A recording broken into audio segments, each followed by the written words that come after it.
Around him shone a great felicitous day, a lustre of some rapturous infinite.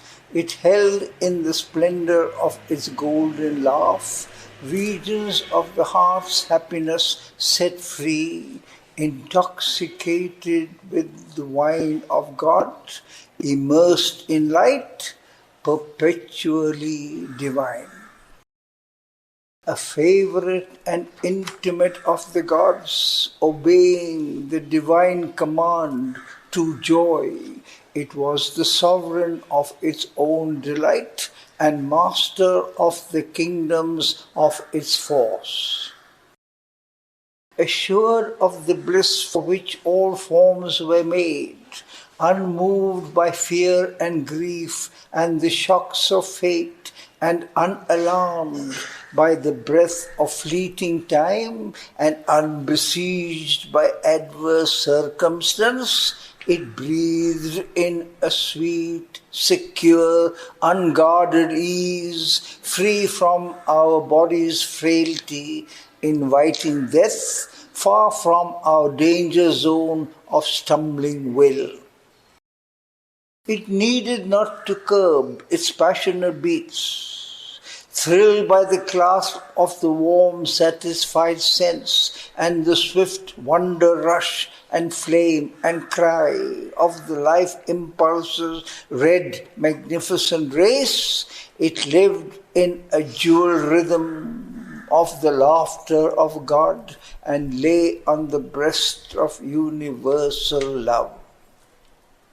Immune, the unfettered spirit of delight pastured his gleaming sun herds and moon flocks along the lyric speed of griefless streams in fragrance of the unearthly asphodel. A silence of felicity wrapped the heavens. A careless radiance smiled upon the heights. A murmur of inarticulate ravishment trembled in the winds and touched the enchanted soil. Incessant in the arms of ecstasy, repeating its sweet, involuntary note, a sob of rapture flowed along the hours. Advancing under an arc of glory and peace, traveller on plateau and on musing ridge, as one who sees in the world magician's glass a miracle imagery of soulscapes flee, he traversed scenes of an immortal joy and gazed into abysms of beauty and bliss. Around him was a light of conscious suns and a brooding gladness of great symbol things. To meet him, crowded plains of brilliant calm, mountains and violet valleys of the blessed, deep glens of joy, and crooning waterfalls and woods of quivering purple solitude. Below him lay, like gleaming jewel thoughts, rapt dreaming cities of Gandharva kings. Across the vibrant secrecies of space, a dim and happy music sweetly stole. Smitten by unseen hands, he heard, heart close, the harp's cry of the heavenly minstrels pass, and voices of unearthly melody chanted the glory of eternal love in the white blue moonbeam air of paradise. A summit and core of all that marvelous world, apart stood high Elysian nameless hills, burning like sunsets in a trance of eve. As if to some new unsearched profundity, into a joyful stillness plunged their base. Their slopes through a hurry of laughter and voices sank, crossed by a throng of singing rivulets, adoring blue heaven with their happy hymn, down into woods of shadowy secrecy, lifted into wide voiceless mystery, their peaks climbed towards a greatness beyond life. The shining Aidens of the vital gods received him in their deathless harmonies. All things were perfect there that flower in time. Beauty was there, creation's native mold. Peace was a thrilled, voluptuous purity. Their love fulfilled her gold and roseate dreams, and strength her crowned and mighty reveries. Desire climbed up, a swift, omnipotent flame, and pleasure had the stature of the gods. Dream walked along the highways of the stars. Sweet common things turned into miracles. Overtaken by the Spirit's sudden spell, smitten by a divine passion's alchemy, pain self-compelled, transformed to potent joy, curing the antithesis twixt heaven and hell. All life's high visions are embodied there, her wandering hopes achieved, her aureate cones caught by the honey-eater's darting tongue, her burning guesses changed to ecstasy truths, her mighty pantings stilled in deathless calm, and liberated her immense desires. In that paradise of perfect heart and sense, no lower note could break the endless charm of her sweetness, ardent and immaculate. Her steps are sure of their intuitive fall.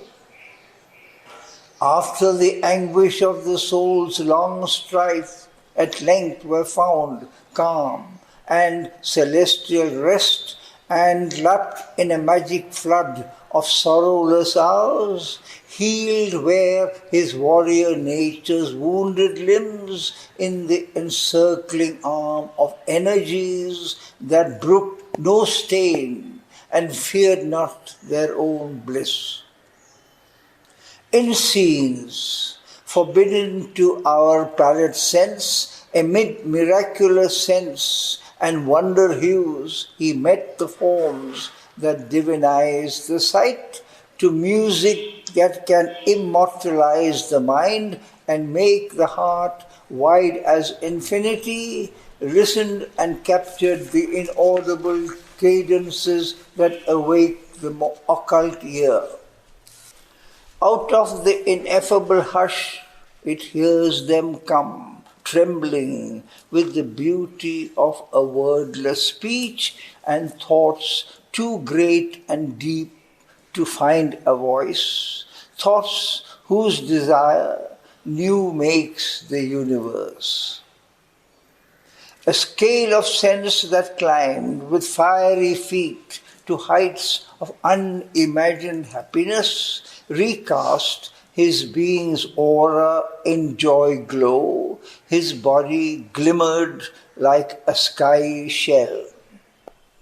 His gates to the world were swept with seas of light. His earth, dowered with celestial competence, harbored a power that needed now no more to cross the closed customs line of mind and flesh and smuggle Godhead into humanity. It shrank no more from supreme demand of an untired capacity for bliss, a might that could explore its own infinite and beauty and passion, and the depths reply, nor feared the swoon of glad identity, where spirit and flesh in inner ecstasy join, annulling the quarrel between self and shape. It drew from sight and sound spiritual power, made sense a road to reach the intangible. It thrilled with the supernal influences that build the substance of life's deeper soul.